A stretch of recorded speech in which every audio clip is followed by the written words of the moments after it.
Howard, tu te décides, je l'ai acheté maintenant. Réponds-moi oui ou non. Lionel, je vais t'expliquer le côté sombre de l'industrie électronique. Ça s'appelle l'obsolescence programmée.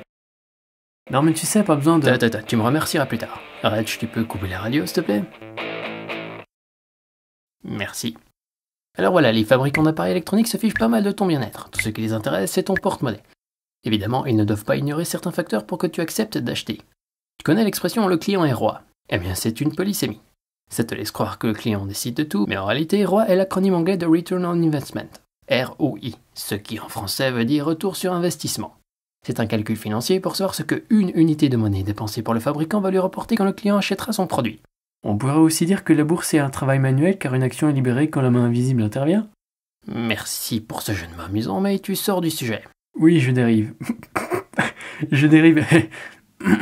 Oui, pardon, les méchants industriels qui n'en veulent qu'à mon argent. Depuis 1 ou 2 décennies, les fabricants étudient les limites de l'utilisateur. Mais tu vas fonctionner. Pourquoi ça fonctionne pas? Ou de combien de temps l'appareil peut-il tomber en panne pour que le client rachète un nouveau produit tout en restant fidèle à la marque. Faut que j'en rachète un autre. J'en passe et bien pire, comme éviter que l'on remplace facilement les pièces défectueuses. Je crois que ça rentre pas. Tu savais que les pannes sont volontairement programmées à l'avance? Par exemple, la batterie censée pouvoir se recharger 1000 fois va commencer à décliner au bout de 300 fois. Je vais te montrer un truc avec cet appareil qui évite de tomber en panne. Au magasin, le vendeur m'a dit « Vous savez, vous auriez tout intérêt à acheter le nouveau modèle. Suivant l'origine de la panne, vous devrez payer la réparation alors que l'appareil neuf coûte seulement un tiers plus cher. Gagnez-moi le précieux !»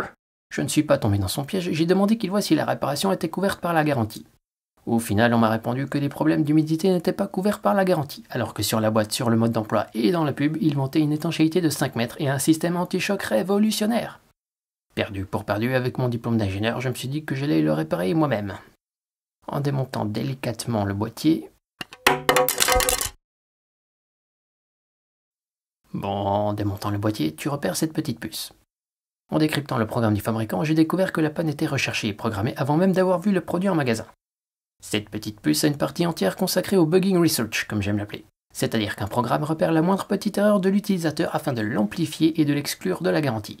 Pour ceux qui ne connaîtraient pas quelques rudiments de programmation, voici une explication vite fait. Des lignes de code définies par le mot-clé if indiquent ce que le programme doit faire quand certaines conditions sont réunies. Le if informatique, voulant dire en français si, y induit la réaction si alors. Je vais faire une blague linguistico-informatique.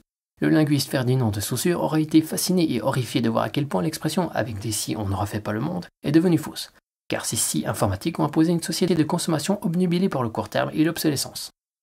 Tu pourrais me dire que ça ne fonctionne pas pour les produits immatériels comme les antivirus.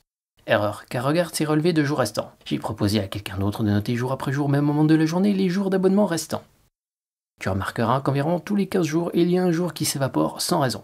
Parfois, ça arrive 2 fois dans la semaine. Tu peux passer de 150 à 148 jours en moins de 24 heures sans rectification les mois ou les jours suivants. Ici, on a acheté une licence d'1 an qui pour le coup dure moins longtemps que ça. Et puis tu as remarqué à quel point ton ordinateur ralentit quand il reste moins de 20 jours de licence? C'est pour te pousser à renouveler avant que le décompte n'atteigne 1 ou 0. Il y a de quoi prendre en grippe les antivirus. La seule façon que nous consommateurs ayons de nous indigner contre ce système, c'est d'acheter le moins cher, car de toute façon l'appareil va tomber en panne, de changer de marque quand c'est fichu, ce qui affectera le chiffre d'affaires des compagnies, de ne pas céder aux pressions qui poussent à acheter plus inutilement. Ainsi, peut-être que nous cesserons de régresser et que les prochaines innovations seront l'honnêteté et la durabilité. Oui, bon, c'est un peu utopiste, je le reconnais, mais au moins on aura essayé. Donc si je comprends bien, tu ne veux pas tester la nouvelle manette que je viens d'acheter. Bien sûr que si, et en plus elle est trop mimi ta nouvelle manette. Howard, tu es assis à ma place.